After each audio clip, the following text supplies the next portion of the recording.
Today, I'm going to talk to you guys a little bit about mevminer, which is a game. So by visualizing mev, there's a bunch of, if you've been following the space, there's like websites and stuff online where you can actually look at like how much mev is being exploited like in the wild right now. But I felt that like one thing I could do to kind of add to the conversation is create some sort of interactive visualization where you yourself could kind of play with transactions and see how mev could be exploited like yourself. So quick overview for those who aren't super familiar with MEV. Start out with this quote. It's a quote that I really like about MEV. Paradoxical limitation of most blockchain protocols, including Ethereum and ETH2, is that while their key feature is decentralization, they're ephemerally centralized. So each time a miner kind of mines a block or a block proposer chooses or proposes a block in ETH2, like the miner gets to control kind of which transactions are included, the ordering of transactions and stuff. And through that, they're able to extract value.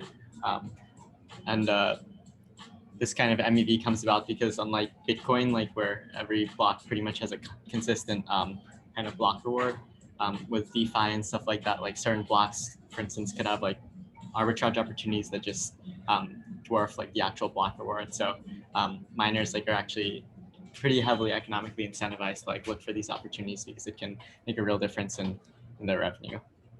A couple of quick examples of MEV would be like on SushiSwap and Uniswap, like ETH could be like $1,000 on Uniswap, 1,100 like USDC on SushiSwap. You could kind of trade, buy ETH where it's cheaper and sell where it's more expensive.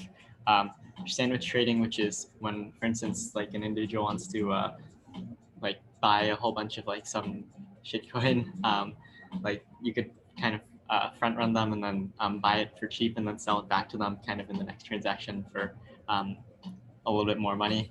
And also like if you're into like ICOs, NFTs, or like if CryptoKitties is launching some new special type of cat or something, you could, and you're a miner, you could like put your transaction at the front of the block after they're released and get that kitty beforehand. And then there's also the, like, in addition to just thinking about like the fundamentals of how you could arbitrage stuff away, like some miners are just like running transactions and replacing like the addresses of the transactions with their own addresses. And if the transaction is profitable, like they don't even have to know what goes on inside. They can just, extract some of the value out of that. So this has been ongoing in Ethereum for a while. There's actually a really cool graph. I don't have a picture of it on the presentation, which shows like the growth of MEV over the last couple of months, and it's literally like a hockey stick. It's pretty crazy. So I guess what I've been working on over the past couple of weeks is this kind of visualization of MEV like as a game, and I'll pull it up here.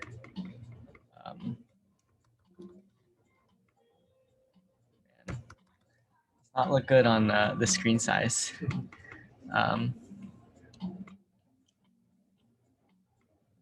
Check something out.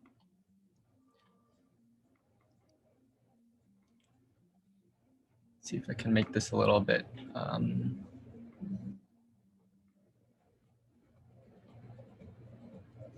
Okay, this looks better. Cool. Yeah, so pretty much you go to the website for this game and then has this quote that I like, and then you hit play, and what happens is the site generates like a bunch of these kind of fake transactions here, and each level kind of gets progressively more complicated in terms of showing people what MEV is. So at the very start, the first level is just about like gas prices and how like miners decide which transactions to include in a block based on gas price. So essentially, like if I was playing this game, I could kind of drag transactions here and then hit submit, and then the game will give me feedback about why like the set of transactions I've chosen like isn't the revenue maximizing set of transactions. So in this level, there's just gas prices. So I want to choose like it's a very simplistic, I guess, approximation to gas prices, because like obviously there'd be like differences based on the number of operations in each transaction. But here you just select like, okay, this transaction is 96, this transaction is 87, this transaction is 60. So that's a successful transaction in mine. And then next level of the game involves like arbitrage. So in this level, not only do the gas prices kind of affect the block reward down here, but also there's these arbitrage transactions where in this case, like the gas price here is 35, so it adds 35 gas fees here. But if you click here, you also see that like the profit from arbitraging is 53. So there's an interactive component where the user can like change the addresses associated with the transaction. And then if you check out the extracted value here, so the gas fees are changed to 10, but then the extracted value, there's this extracted value component that's added here. And then same deal here. And I guess another thing kind of to show people how this works is if I try to edit the to address here, like you can't edit the to address of a transaction because like it's signed, but it's signed based on the from address. So it makes you kind of change the from address first in order to be able to kind of quote unquote re-sign the transaction with a minus address. And then here there's like, in this case, so all these values are randomly generated, but in this case, like the extracted value here is like 10 times as much as the gas price. So in this case, like it makes a lot more sense to run the transaction like that. So these are the levels I have so far. And then I guess you can check out the score and like there's a nice visualization of the blocks mined. But so you go forward, like thinking of adding like a level corresponding to like liquidations, maybe something more complicated with sandwiching. And eventually potentially like bringing in data from like Etherscan or something and actually like showing real transactions with real MEV on here. Yeah, this is what I have. This is mevminer, mevminer. Hope you guys enjoyed.